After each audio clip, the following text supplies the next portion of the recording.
अभिनव जी, मैं सवाल आपसे पूछ रहा हूं, ये प्लानिंग किसकी है कि 100 रुपए बटोरो और अपना खजाना भरो?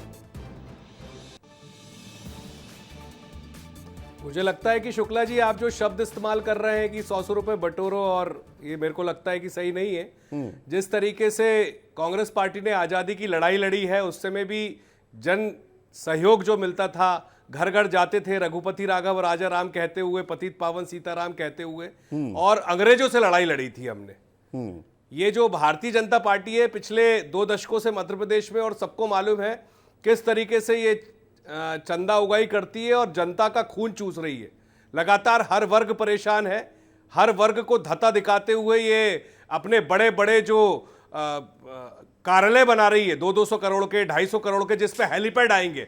ऐसा हम कुछ नहीं कर रहे। हम सिर्फ जनता की लड़ाई लड़ने के लिए, जिस तरीके से हमने आजादी की लड़ाई में संघर्ष किया था, आजादी की लड़ाई में आपने देखा होगा कि किस तरीके के आंदोलन होते थे। गांधी जी, नेहरू जी, मौलाना अबुल कलाम आजाद, सरदार वल्लभ भाई पटेल, भगत सिंह, चंद्रशेखर आजाद, तमाम हमारे जो स्वतंत्रता सेनानी हैं, वो घर घर जाते थे और जनता समर्थन करती थी। वही समर्थन हमें अभी मिल रहा है। अब हम इस जमाने में जी रहे हैं कि जहां पर 100 रुपए के लिए कहा जाता है कि 100 रुपए की अब कोई बहुत ज्यादा वक्त बची नहीं है समाज में, तो इस 100 रुपए को क्या बढ़ाना नहीं चाहिए? आपको लगता है कि 57 करोड़ रुपए पर्याप्त है इस पॉलिटिक्स को करने के लिए?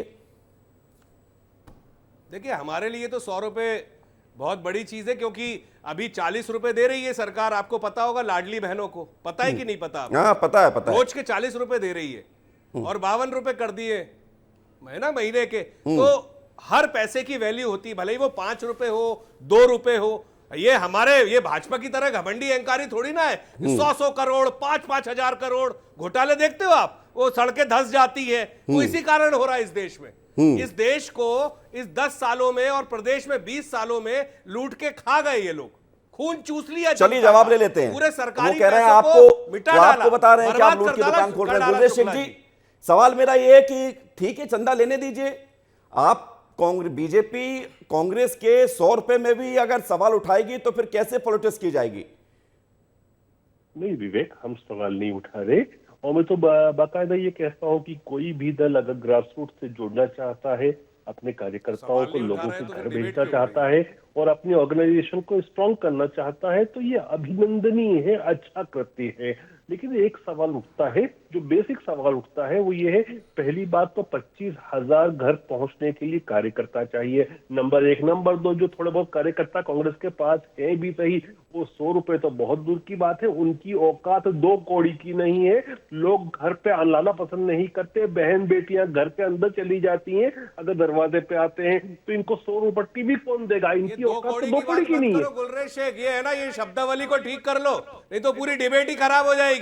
मैं इस तरीके की भाषा शैली में बात नहीं करता हूं, और अगर सामने वाला करता है तो फिर मैं उसी लहजे में जवाब देता हूं। भाई, मैंने तो 2 कौड़ी की बात मत करना बिल्कुल भी। आप नहीं, अभिनव जी, देख लो, 2 कौड़ी की बातें तुम्हारे मंत्री और नेता करते हैं। मैंने अभिनव भाई, मैंने सही बात कही कि अच्छी बात है, आप प्रयास कर रहे हो, लेकिन आपके कार्यकर्ताओं को लोग घर में एंटर नहीं होने देते हैं।